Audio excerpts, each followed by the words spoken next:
Good morning, Year 5. Welcome to Friday, the 22nd of January 2021's English lesson. Our target today is I can sequence events in the text. We are starting today's lesson by reading Chapter 7, which is called Opening Night, on page 47. Next morning, as Daniel dressed, he stared out of his wagon at the blazing sun, low in the morning sky. He did not trust his own eyes. As far as Daniel could tell, his wagon and the meadow outside it was somehow contained inside a room within the shop. How did it all work? How did Mr. Silver bring outside inside? Was it like a movie set? An illusion? If he were a bird flying in the sky above the wagon, would he only get so high and reach a wall? The familiar sound of beating wings and Mr. Silver's gleaming magpies glided through the open door. They fluttered around his head, touched down on his shoulders, stamped their feet and pecked at him. They twitched their heads and flapped this way and that. Get ready! No time to lose, they seemed to be telling him. Daniel finished getting dressed. The magpies chased him out of the door, across the hall of stairways and through the curtain. Mr. Silver was waiting behind his desk in the shop front. The only downside to travelling by flame, he said, expecting Daniel to know what he was talking about, is the mess it tends to create. He ran his hand along a tabletop, coating his fingertips with a thick layer of soot. Your official Emporium duties, in the beginning at least, will consist of keeping the front of the shop presentable. I expect this place to be shining when we open to the public this evening. Daniel gazed around the soot-covered room. When do we open? Silver raised a finger, shook off the soot. Our doors open at twilight and close at dawn. And so, with excitement buzzing through him and a job to keep his mind busy, Daniel set to work, cleaning and tidying and clearing the place of soot. Everything was filthy. How long had it been since Mr. Silver last cleaned? Daniel adjusted columns of books and polished the silver and jetstone pieces of a beautiful chess set. Every time he turned away, the pieces would move around the board as though a game between two invisible opponents was underway. So much work made the day rush past, and by early evening the day had melted to twilight. Daniel became aware that a curious crowd was beginning to gather outside. He peered out through the window. Why haven't they come before now? He said. We've been here for 2 days. Mr. Silver, who was at his desk writing in his battered old book, barely glanced up. Most of them haven't noticed us until now, he said. Daniel narrowed his eyes. You mean you haven't let them notice, don't you? To which Mr. Silver only smiled. Then at last, Silver snapped his book shut, locked it away in his drawer, stood up and threw on his coat. Showtime, he said, patting his hair in a futile attempt to flatten the wild tangle. The door of the Emporium creaked open. Silence poured into the shop, deep and electric. Daniel held his breath, listening to the drumbeat of his own heart. Mr. Silver held out his right hand, then waved his left hand over it. Where only a moment ago there had been nothing but empty space, a dove sat in his palm, white feathers glowing in the light of the fire. Daniel breathed 100 different scents. Chocolate and wood fire, pipe smoke and cinnamon.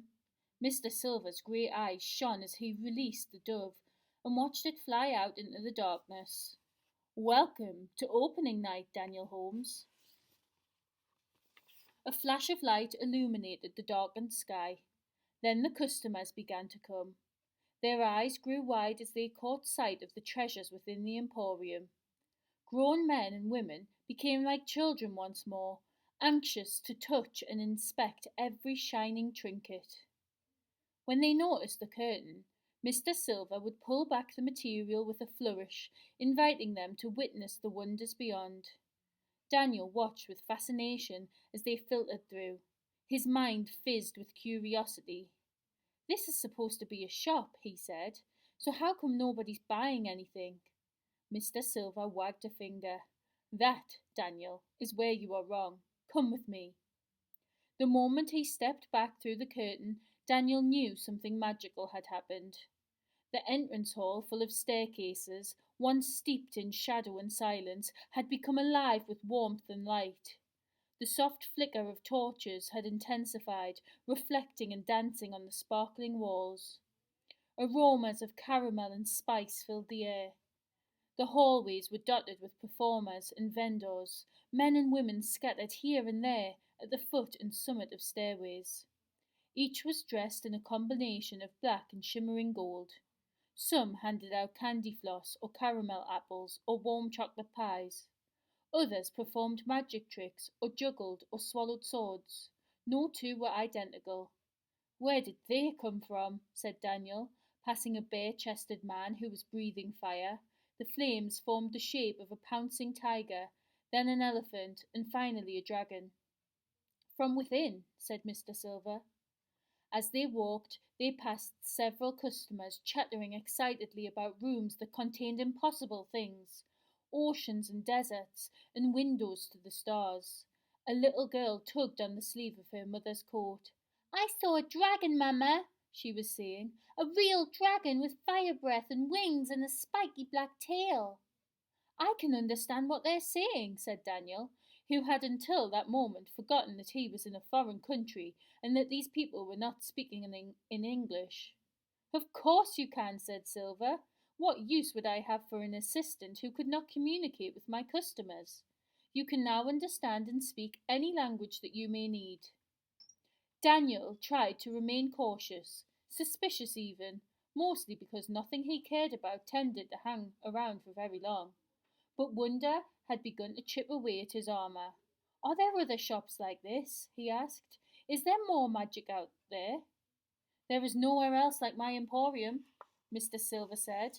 There is magic, certainly, and plenty of it, but it exists at the edges of things, in the corner of the eye and the back of the mind. Our world is filled with the extraordinary, Daniel. For many reasons, most people only see the things they wish to see. They are afraid of anything that cannot be explained by a scientific formula or written in a textbook, so they ignore the unknown. But for those of us who open our eyes, those who truly dare to wonder, there is treasure everywhere. They went around a sharp bend and through a tunnel of black stone to a door set in a corridor of black slate. A golden nameplate was attached to the centre of the door, and looping letters spelled out simply, "The Fountain." Mr. Silver reached into his coat, producing a crimson scarf and gloves, pulling them on with great care. He opened the door. The cold breath of winter brushed Daniel's face. He sucked in a deep lungful of air. It smelled like a December morning. Mr. Silver's feet crunched on the ground as he stepped through the door. Daniel followed, moving from dim hallway to clean sunlight. He was standing on a frozen pond in the middle of thick woodland. Everything around him glittered with a coating of frost, from the tips of the tallest trees to the forest floor. In the centre of the pond stood a simple fountain made from 3 circular tiers of stone.